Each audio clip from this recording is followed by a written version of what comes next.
Ruth Lang for the Alliance Review. I'm here at the former Alliance Wholesalers building where approximately 100 firefighters from 13 departments responded to assist Alliance in battling an early morning blaze on Wednesday.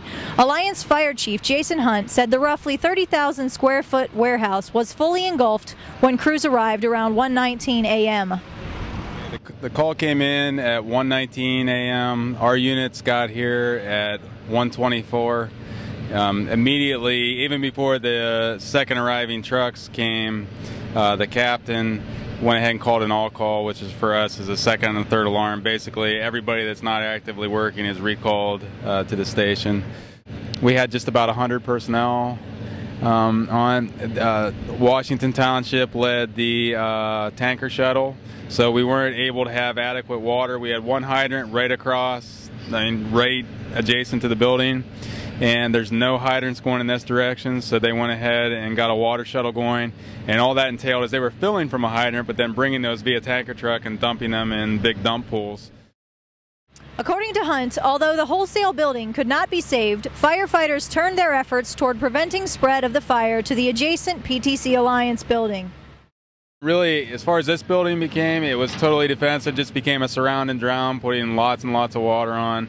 The emphasis was saving that building. At one point, they pulled our ladder tower and the engine into that lot over there, which is all, there's nowhere to go once you pull in, and basically it was a last stand to try to save this building over here.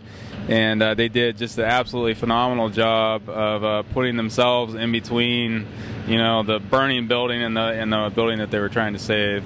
The building, you can actually see where the paint was burned off of the steel siding down there, and that's just from all the radiant heat as well as the embers and the flames themselves traveling across the road. And at the same time, every time there was a wall collapse over here or a floor collapse, all these embers would go and the wind was coming that way, and the whole facility, all these buildings back here were covered in embers. By late morning, a representative from the Ohio EPA, along with Alliance Fire Inspector Guy Almond, arrived to begin investigation into the fire.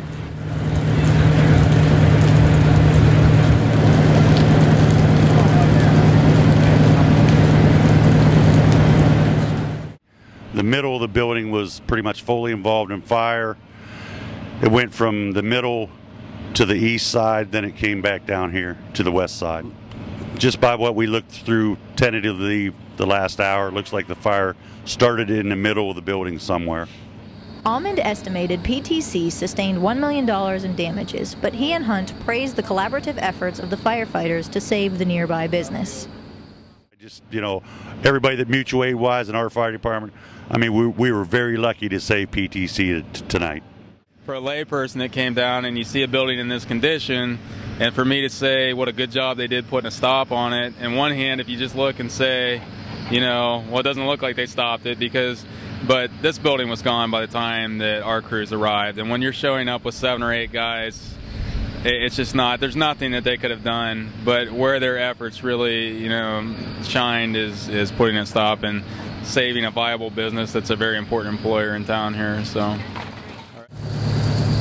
As the remains of Alliance Wholesalers continued to smolder, attention turned to assessment and cleanup. After the roof caved in, an enormous amount of debris prohibited investigator access to the interior. As the day wore on, crews worked to knock down remaining outer walls and control debris.